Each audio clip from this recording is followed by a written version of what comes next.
बड़े भाई नहीं है क्या?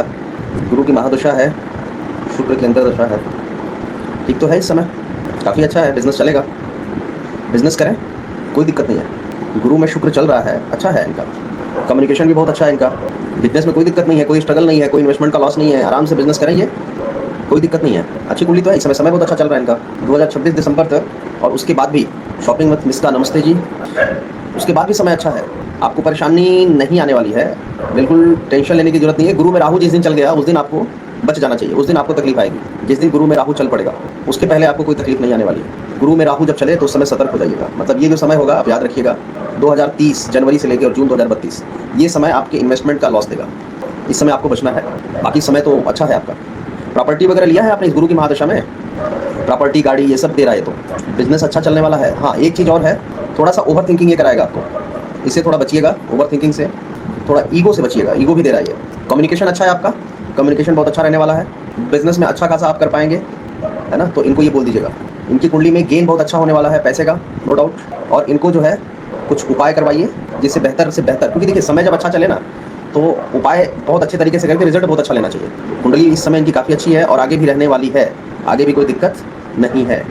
एक चीज़ और मैं बता देना चाहता हूँ, 2026 के बाद घर से, जन्म स्थान से दूर, घर से दूर जाने का योग बन रहा है। बिजनेस बहुत अच्छा है आपका, इनको बोलिए, इनके साथ आप बिजनेस कर सकते। ये कौन है, आपके दोस्त हैं?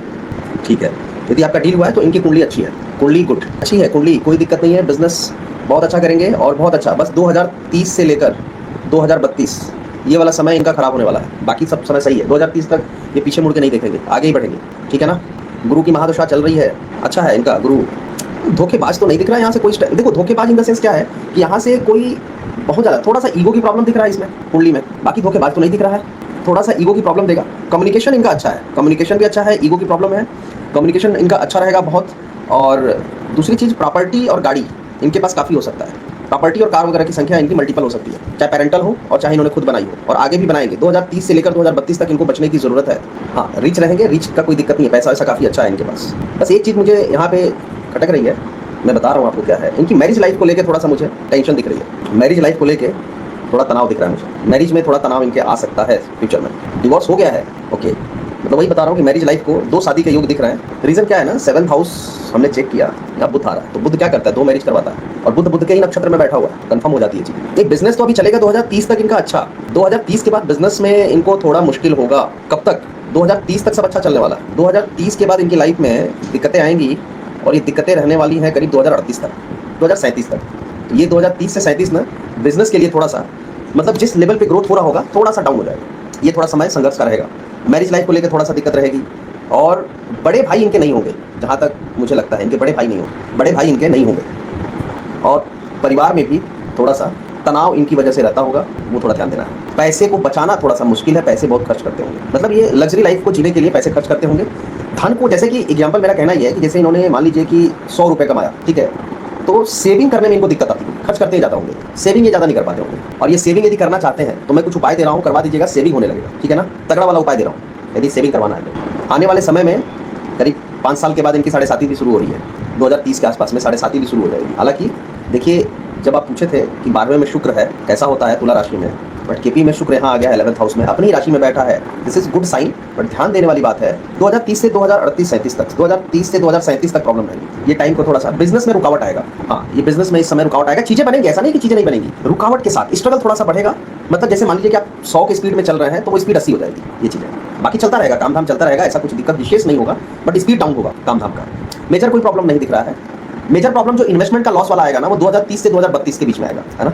2030 से 2032 के बीच में इनको एक इन्वेस्टमेंट के लॉस से बचना चाहिए और मल्टीपल अफेयर से बचना चाहिए। ये 2030 से लेकर 2032 समय में दिक्कत इनको आ सकती है। दूसरी चीज़ कि जो उपाय देने जा रहा हूँ, उपाय बोलिए इनको करने के लिए, क्योंकि देखिए जब समय खराब चल रहा हो ना तब तो सब उपाय करते हैं, लेकिन जब अच्छा समय चल रहा हो ना उस समय उपाय करके ज़िंदगी में बहुत आगे चला जाना चाहिए। उपाय मैं आपको दे रहा हूँ, कर लीजिएगा। विनस का टेंशन मत लीजिए, विनस ठीक है। एक्चुअली जो केपी में है ना, देखिए ये भी घर विनस का, ये भी घर विनस का, लेकिन विनस यहाँ अपने घर में स्थित है, तो विनस आपके 7th हाउस को एक्टिव कर रहा है, मतलब बिजनेस कराएगा। 11th हाउस को एक्टिव कर रहा है, 12th हाउस को एक्टिव कर रहा है, तो बिजनेस कराएगा आपको। लेकिन जिसके नक्षत्र में बैठा वो देखना है, तो ओवरऑल विनस 7, 11, 12 को देखें एक्टिव कर रहा है।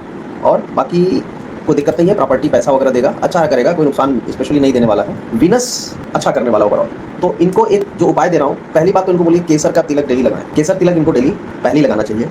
दूसरा उपाय, हर शुक्रवार को, ये वीनस का उपाय बता रहा हूँ मैं, हर शुक्रवार को गाय को आटे का पेड़ा खिलाना चाहिए। आटे का पेड़ा हर शुक्रवार को गाय को खिलाना है। और हर शनिवार को इनको सरसों तेल का दिया पीपल पेड़ के नीचे जलाना चाहिए। ये तो लाइफ में अपना ले, सरसों तेल का दिया हर शनिवार को जलाना है। और शनि चालीसा का पाठ इनकी लाइफ में बरकत ही देगा। और एक 7 मुखी रुद्राक्ष इनको पहनाइए, इनकी जीवन में बरकत के लिए 7 मुखी नेपाली रुद्राक्ष, इसको पहना दीजिए। उसके बाद बरकत देख लीजिए, बता दीजिएगा कि क्या बरकत हुई, कि भैया ही बता देंगे। 7 मुखी नेपाली रुद्राक्ष इनके जीवन में चमत्कार लेके आएगा। मतलब जो मैंने 4 उपाय आपको दिए हैं, ये 4 उपाय आप करवा दीजिए, इनको बहुत अच्छे रिजल्ट।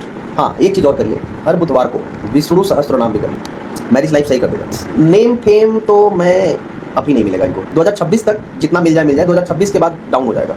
नेम फेम कमाना है तो शनि की महादशा आने दीजिए। मैंने एक 7 मुखी रुद्राक्ष बोला है, शनि का होता है वो, शनि चालीसा, यही इनको नेम फेम और ये सब चीज़ें दे सकता है। और ये टेक्नोलॉजी के फील्ड में, कला के फील्ड में और ज्योतिष के फील्ड में अच्छा काम कर सकते हैं। ज्योतिष, टेक्नोलॉजी, आर्ट और क्या बोला जा सकता है, मतलब राहु या चंद्रमा से संबंधित कोई भी कार्य करें इनके लिए अच्छा है। राहु और चंद्रमा, चंद्रमा कलात्मक ग्रह है, राहु भी कलात्मक ग्रह बोलते हैं। पॉलिटिक्स में जा सकते हैं, बिल्कुल जा सकते हैं। राहु है, पॉलिटिक्स में लेके जाएगा, पॉलिटिक्स में जा सकते हैं। थोड़ा मेडिटेशन वगैरह भी करने को बोलिए इनको। मेन जो उपाय है इनके 4 है। एक 5वां उपाय भी मैं दे रहा हूँ, एक बार रिपीट कर देता हूँ उपाय। केसर का तिलक, दूसरा उपाय शुक्रवार को गाय को आटे का पेड़ा और शनि चालीसा और सरसों तेल का दिया, 7 मुखी रुद्राक्ष। और एक उपाय, जब बजट बने तो 7 से 10 रत्ती के बीच में 22 सफायर इनको धारण करा, 22 सफायर है ना, नेम फेम पॉलिटिक्स 22 सफायर धारण करा दीजिए इनको, फिर बताइए। बाकी मेडिटेशन करने को बोलिए, मेडिटेशन करते रहें। मेडिटेशन जरूरी भी है इस समय, 2026 तक जरूरी है। और विष्णु सहस्त्र नाम यदि मैरिज लाइफ में आगे बढ़ना चाहते हैं तो भी करना। बाकी आपके कुछ सवाल हो तो आप पूछ सकते हैं इनके बारे में। लाइफ टाइम मनी है, कोई दिक्कत नहीं है। गुरु की महादशा तक टेंशन लेने की जरूरत नहीं है। और ओवरऑल ठीक है, कोई दिक्कत नहीं है। शनि आएगा तो उस समय जो है उनको पॉलिटिक्स में जाना चाहिए, अभी थोड़ा सा होल्ड कराइए। जा सकते हैं, अभी भी जा सकते हैं, लेकिन शनि में नेम फेम देगा, मनी इनको मिलेगा। मतलब ऐसा बोल सकते हैं कि चंद्रमा मनी दे रहा है, मंगल दे रहा है, गुरु दे रहा है, शुक्र, 4 प्लैनेट्स मनी दे रहे हैं। हालांकि शनि भी देगा मनी, राहु भी देगा मनी, बुध भी देगा मनी, ऐसा कोई दिक्कत नहीं है। बट गुरु में जब शनि चले, राहु चल जाए ना, उस समय सतर्क होने की जरूरत है। बट ये ज्योतिष का कार्य भी करेंगे, है ना, क्योंकि यहाँ राहु नक्षत्र में आया हुआ है, तो इस समय ज्योतिष थोड़ा इनके ऊपर हावी रहेगा, तो ज्योतिष का कार्य कर सकते हैं। जैसे ये चला जाएगा ना, देखिए शनि का टाइम कैसा कैसा जाएगा, 20 ईयर, 19 साल का होता है ये 2051, तो शनि की महादशा 19 साल की रहेगी। देखिए मंगल जो होता है ना, मांगलिक कार्यों में रुचि लेता है। एक बार इनके मंगल की स्थिति देखने की जरूरत है। तो मंगल इनका अच्छा है, क्यों मंगल देखना है मैं आपको बता रहा हूँ। लग्न का मालिक बैठा आके, तो एक योग आपको मैं दिखा रहा हूँ यहाँ पे। एक योग देखिए, मैं बोलूँगा तो मज़ा नहीं आएगा, आपको दिखाऊंगा तो और मज़ा आएगा। इनकी कुंडली में एक अच्छा योग है, ये तो वही है। ये एक योग आप देखिए, एक शुभ कर्तरी है, बुधादित्य है, चरित्र के साथ तो ठीक है, बट ये जो योग है ना, पॉलिटिक्स के लिए जो आपने बोला था, वो आप देखिए, गुरु चंद्रमा कुंडली आपने दिखाई थी, आप कर रहे हैं उपाय वगैरह। और जो मंगल की स्थिति है यहाँ पर लग्न में आई है, राशि कुंडली में बैठा है। बट यहाँ केपी में जब जाएंगे ना, तो देखा जाए तो मंगल नीच का यहाँ पे है, बट केपी के हिसाब से जाऊँ तो वो एक अच्छा रिजल्ट देगा, क्योंकि लग्न का मालिक नीच का है, लेकिन आके बैठा तो नवम भाव में ना। तो ओवरऑल कुंडली अच्छी है, इनकी टेंशन लेने की जरूरत नहीं है। थोड़ा एग्रेशन, गुस्से को थोड़ा कंट्रोल करना है, ईगो को कंट्रोल करना है, प्रॉपर्टी वगैरह दबा के जितना बनाना है 2030 तक बना लीजिए। इनको बोलिए 2030 तक सारी प्रॉपर्टी गाड़ी जितना बनाना है बना ले, मेहनत करें, खूब दबा के उपाय करें, पूरा जो भी उपाय दिया है।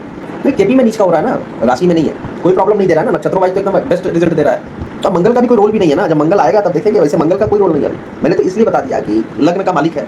अब बैठा, देखिए बैठा कहाँ पे भाई, इसका मालिक कर्म स्थान में गया। राशि चार्ट वाइज देखेंगे तो जितना ज़्यादा कर्म करेंगे उतना ज़्यादा आगे बढ़ेंगे। सिंपल सा एक लॉजिक समझिए, कर्म ज़्यादा करना है। अब 10th हाउस का सब लॉर्ड यदि देख लीजिए तो वहाँ से और भी चीज़ें क्लियर हो जाएंगी। 10th हाउस में राहु आ रहा है यहाँ पर, तो ये थोड़ा कंफ्यूजन क्रिएट करेगा, टेंशन लेने की जरूरत नहीं है। वो विपरीत, देखिए एक चीज़ बताऊँ, ये और ये राशि परिवर्तन योग बना वो ठीक है, गवर्नमेंट से फायदा देगा सारी चीज़ें, बट ओवरऑल जानते हैं रिजल्ट में नक्षत्रों से मिलते हैं। यहाँ पे देखिए सूर्य भी अच्छा, यहाँ देखिए मंगल भी अच्छा है ना। मैंने एक ही चीज़ बताया ना, कुंडली अच्छी है, एवरेज से ऊपर है, टेंशन लेने की जरूरत नहीं है। इनको बोलिए जो उपाय दिया उपाय करिए और दबा के काम पे फोकस करिए। इस समय जितना अचीवमेंट है ले सकते हैं, जितना भी चाहे अचीवमेंट लेना चाहे ले सकते हैं। बहुत अच्छी कुंडली है, कैश करें चीज़ों को बस। उपाय के तौर पे जो बताया, केसर का तिलक, शुक्रवार को गाय को आटे का पेड़ा खिलाना, शनिवार को शनि चालीसा और सरसों तेल का दिया जलाना, और एक 7 मुखी रुद्राक्ष इनको बोलिए आंख बंद करके पहन ले। 7 मुखी रुद्राक्ष चाहिए होगा, नेपाली रुद्राक्ष है ना, तो हमारे यहाँ भी अवेलेबल हो जाएगा, आपको मिल जाएगा, बता दीजिएगा। यदि उनको पहनना होगा तो आप मंगा के कुरियर उनको आप दे सकते हैं। उनको सजेस्ट कर दीजिएगा कि 7 मुखी रुद्राक्ष पहनना है, नेपाली है ना। तो आने वाले समय में उनको 7.5 के लिए भी काम आएगा, और शनि का चल रहा है वो भी काम देगा। तो शनि की वजह से काफ़ी प्रॉब्लम आए, उससे अच्छा उनको प्रॉब्लम क्रिएट ना हो, ठीक है ना। मजा आ जाएगा इनको लाइफ में, कोई टेंशन, बस मैरिज को लेकर थोड़ा सा है तो विष्णु सहस्त्र नाम हर बुधवार को कराइए, बाकी कोई दिक्कत नहीं। ओवरऑल कुंडली एवरेज ऊपर है, टेंशन लेने की जरूरत नहीं है, काम पर फोकस करने की जरूरत है, बिल्कुल टेंशन लेने की जरूरत नहीं। बस वही एक 8 साल के लिए टेंशन रहेगा। 100 की स्पीड 80 की हो जाएगी, 90 की हो जाएगी, 70 की हो जाएगी, डाउन होगी, कुछ स्पीड डाउन होगी, जिसमें 30 से 32 ज़्यादा तकलीफ देगा। 30 से 32 के बीच में बोलिएगा कोई भी इन्वेस्टमेंट ना करें, इन्वेस्टमेंट से बचने का प्रयास करें उस बीच में। हाँ, उस बीच में उपाय बहुत जरूरी होंगे, उस बीच में इनको बचना है। और जब बजट होगा उनका, तो एक उनको बोलिएगा 22 सफायर आता है, 22 सफायर गले में धारण करना है। 22 सफायर 7 से 10 कैरेट का गले में धारण कर लेंगे जब भी उनको बजट बने। और कोई सवाल कुंडली में? बाकी यदि किसी के भी कुछ सवाल हो तो आप पूछ सकते हैं। दूसरी शादी में प्रॉब्लम, राहु प्रॉब्लम दे रहा है। हाँ, प्रॉब्लम देगा दूसरी शादी में भी देगा प्रॉब्लम। मैनेज करके चलना होगा। हालांकि उपाय हमने दिया है, मेडिटेशन का जो उपाय दिया है ना उसको करते रहिएगा। देखिए, अफेयर रह सकते हैं, अफेयर का कुछ नहीं कर सकते। अफेयर तो ये हमारी आदत है, आप चाह लेंगे तो नहीं होगा, बट अफेयर सक्सेसफुल नहीं होगा, ये भी बता रहा हूँ। अफेयर सक्सेसफुल नहीं होगा। मैरिज अभी नहीं होगी, मैरिज होना होगा 2026 के बाद होगा। और 2030 से 32 के बीच में अफेयर इनके सक्सेसफुल होंगे। यदि लव मैरिज करना चाहे तो 2030 से 32 के बीच में कर सकते। उसके पहले शादी यदि करना चाहे तो 2026 के बाद ही इनकी शादी होगी, उसके पहले शादी ये नहीं होगी। और हुई तो फिर वही प्रॉब्लम क्रिएट, और प्रॉब्लम क्रिएट नहीं करना चाहते हैं तो राहु का उपाय इनको हमेशा करके चलना पड़ेगा। राहु और शनि को ध्यान रखें हमेशा। और 2026 के बाद ही ये अफेयर भले करते होंगे, लेकिन मुझे नहीं लग रहा कि इनके अफेयर में कोई सफलता मिलने वाली है। शादी होती अभी नहीं होने वाली, अफेयर दिख नहीं रहा है। ठीक है, राहु कोई दिक्कत नहीं है। गुरु में राहु नहीं शादी करवाएगा, गुरु में सूर्य शादी करवाएगा। शुक्र 2026 के बाद शादी होगी। नहीं, रिलेशनशिप टूटेगा ना, रिलेशनशिप पे योग ही नहीं दिख रहा है। अब इंसान जब बोलते हैं ना कि खुद से जाके यदि कहीं फंस जाए तो अलग बात है। इस समय रिलेशनशिप का कोई योग नहीं दिख रहा है, तो सारा रिलेशनशिप ब्रेक हो जाएगा इनका। इनके रिलेशनशिप असली जो चालू होने का योग है वो होगा इस समय में। यदि कुछ सफलता चाहिए तो अक्टूबर 2027 से 29 के बीच में, इस समय इनको सफलता मिलेगी, उसके पहले नहीं। मतलब 2028 इनके रिलेशनशिप के लिए अच्छा है, लव रिलेशनशिप। बाकी टेंशन लेने की जरूरत नहीं है। जो उपाय दिया है उनको उपाय करवाइए। मल्टीपल हाउस होंगे, अब कितने होंगे एक्जैक्टली ये तो नहीं बताया जा सकता है, लेकिन मल्टीपल हाउसेज इनके होंगे, मल्टीपल गाड़ी होगी, ये तो कंफर्म है। गुरु अभी देखिए, मैंने एक चीज बोला, पॉजिटिव समय में उपाय करिए। उपाय आपको मल्टीपल चीजों को क्रिएट करके देगा, और नहीं भी उपाय करेंगे तो भी देगा, लेकिन उपाय करेंगे तो बड़ी बड़ी चीजें देगा। बड़ा पॉजिटिविटी आपके सामने रहेगी, बहुत बड़ी पॉजिटिविटी, जिसमें शनि का रोल, गुरु का रोल, ये सब बहुत इंपॉर्टेंट रोल निभाएंगे। इसीलिए मैंने आपको 22 सफायर बोला पहनने को, रत्न 7 से 10 कैरेट का। तो इनको बोल दीजिएगा कि 7 से 10 कैरेट का इनको पहनना है। और दूसरी चीज कि रुद्राक्ष इनके लिए बहुत इंपॉर्टेंट होगा कि 7.5 5 साल बाद 4 साल बाद चालू होने वाली है। और शनि इस समय नक्षत्र उप नक्षत्र में बैठा हुआ है, और शनि इनकी तीसरी दृष्टि मार रहा है बिजनेस पर, ठीक है, शुक्र के घर पर। मित्र का घर है, दृष्टि डाल रहा है, केतु के साथ बैठा है। शनि की दृष्टि बड़ी खराब होती है, ये बढ़िया है। यदि आपने बोल दिया तो बहुत अच्छी बात है। तो बस ये चीज इनको बोल दीजिए। बस केसर का तिलक अभी कंटिन्यू कराइए। शुक्रवार को आटे का पेड़ा, और शनिवार को 7 मुखी रुद्राक्ष धारण करना है, और सरसों तेल का दिया और शनि चालीसा करना। बस इतना पहले इंपॉर्टेंट इनको करवाइए, ताकि इनकी जो पॉजिटिविटी है वो 1000 गुना बढ़ जाए। अभी जितनी भी है वो बहुत ज्यादा बढ़ने वाली है उस उपाय के बाद। अभी तो मैं इतना ही बोल सकता हूँ। और मेडिटेशन करते रहें। और यदि मैरिज तो वैसे भी होने वाली नहीं है, तो विष्णु सहस्त्र नाम करें ना करें कोई बहुत ज्यादा वो नहीं होगा। करेंगे तो लाइफ में पॉजिटिविटी ही आएगी। बट ठीक है, बट ये जो प्रायोरिटी जो मैंने बताया वो करना इनके लिए जरूरी है। और एक 22 सफायर, यदि जब बजट बने इनका तो वो धारण करना है। किसी भी तरीके का रत्न और रुद्राक्ष ओरिजिनल चाहिएगा तो आप मुझे संपर्क कर सकते हैं, अपने मित्र को बता दीजिएगा। नंबर है, यही नंबर है हमारा, इस नंबर पर कॉन्टैक्ट कर लीजिएगा। ठीक है जी।